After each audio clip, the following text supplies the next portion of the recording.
Hey guys, welcome to the very first review for 2016 of manga chapter reviews, and that is on Fairy Tail chapter 4, 6, 7. And my god, have we got this split into two parts. Let's crack down to it.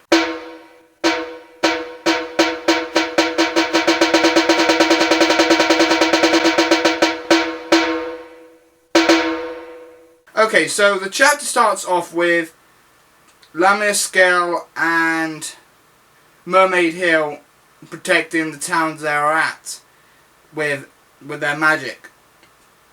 One of the Springer 12 has very good sight because by the looks of it he can really have really good aim. I can't remember most of the Springer 12's names because there is a Springer 12 I can't remember, but I want to talk about her because I think a lot of people know who I'm going to be talking about here, and that is that Springer 12 that apparently had no magic and is very skillful with a sword. But this is contradicting that statement, and I'll be talking about that in minutes, because this is where the review will get split into two halves because of what happens later on in this chapter at the same time. So yeah, so we have one of the Springer 12s that's very good at aiming and can target 4 people with his magic, and he can blow them up to bits, and that someone notices it. Kagura notices it and slices it up. I can't remember the Wind God Slayer magic user's name. It's because these are sound like they're side characters at the moment. But Kagura then attacks the Springer 12 that apparently had no magic. I cannot remember her name.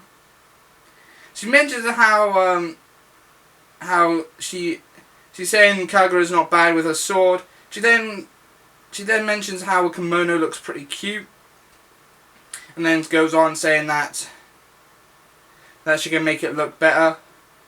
And in the mind thought process, how a hero does the whole speaking in the mind, going, how this magic? That's where it is, because I remember that Macross states that it's either that he stated that he didn't know her magic, or that she stated that she had no magic at all.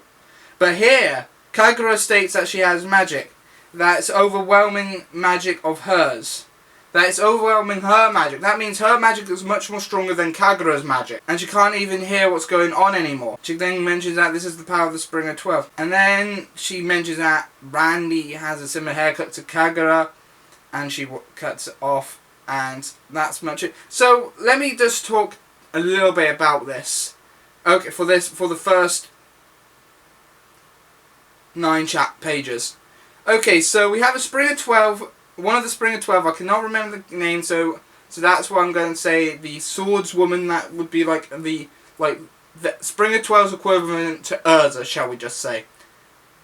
And we learned that apparently she had no magic from Makarov, because if you remember when this whole arc started, he was at Xerxes' palace and everything, where it tells us that. And he learned about some of the Springer 12, and she apparently had no magic. This must mean that she used her magic to make it look like and make it feel like she had no magic, so Makarov didn't realise it, or that she had magic from the get-go, and Makarov it was so overwhelming, powerful magic. But at the same time, I do remember that it was stated that she had no magic. I think they stated that she had no magic at that point. But now that Kagura's facing her and her magic's overpowering her, Urza will have a fun time with this. And I mean a fun time with her. Now we cut back to the infirmary, where this is following up from last chapter, where one of Branch's subordinates tried to kill her. And we found out that she's still not getting healed because she was almost unconscious by those, and they chatted and mentioned why, and that they could torture her to get questions out for her, but Fairy Tail ain't that kind of guild to do stuff like that, they mentioned. So yeah, so then Lucy wants to know more about her mother and everything, and Brandis said that she would do it. This is where I think it was a dumb move. Lucy became too trusting over Brandish by saying that she won't talk or answer any of Lucy's questions unless the chains are off. Because that is a bad move.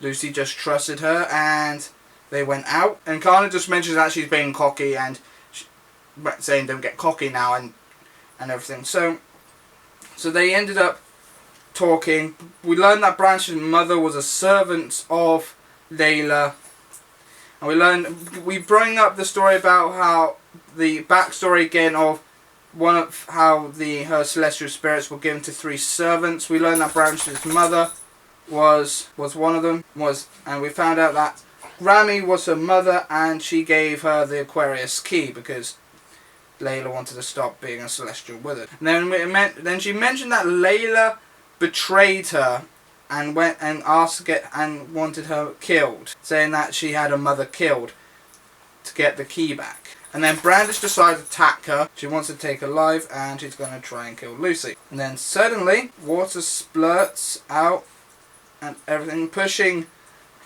Brandish away, and we see Aquarius. Okay, so Aquarius' key is broken, yeah?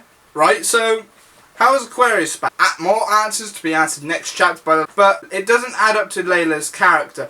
But yet again, we don't know Layla's celestial spirit backstory, wizard's backstory, because she could have been a kind-hearted mother when she stopped being a celestial spirit wizard, and being a good mother around Lucy and making that image for Lucy. But she could have been a nasty woman when she was a spirit wizard, when she was part of a guild and whatnot, and she was a nasty person that would do anything and stuff like that. But we don't know that. We don't know the backstory. But at the same time, it couldn't be. But at the same time, how Layla's father and how Lucy remembers their mother, she couldn't be that type of dark, brutish character that Brandish is making her out to be. And this is where one of those tropes have now come into play. And when I mean tropes, I mean one of the tropes where a character hates a character because of a certain event that happened, but they took that event in the wrong direction, and a key person comes in to explain the actual factor, and the character that misthought of what happened ended up being either wrong or and denies what the actual person that was there and actually been there during those events are saying. So in this case, it's about Aquarius' key. Means Aquarius should be the one that knows what actually happened, because spirits must hear stuff, what's going on in that scenario while they're in their keys, or haven't been summoned but can hear what's going on through the keys. So Aquarius must now be the one that's going to tell everything on the events, and the Celestial Spirit King must be the one that must have probably repaired the key for Lucy because of this travesty. So now let's comment. So that's it for my review. Very nice chapter. Very nice 2-parter chat in one chapter. Very nice little thing. We've got a bit of what's happening with Laminar Scale and Mermaid Hill in one part. Then we learn more about Layla and Aquarius Key and Brandish and her mother Grammy in the second half. Really nicely done for the first chapter of 2016 for Fairy Tail. So like always guys, comment down below what you liked and didn't like about this chapter. And also please subscribe if you want to see more of my reviews, and please like this video, it would be greatly appreciated. And I'll see you next time for another Fairy Tail, Bleach, One Piece manga chapter review. See you then. Bye bye for now.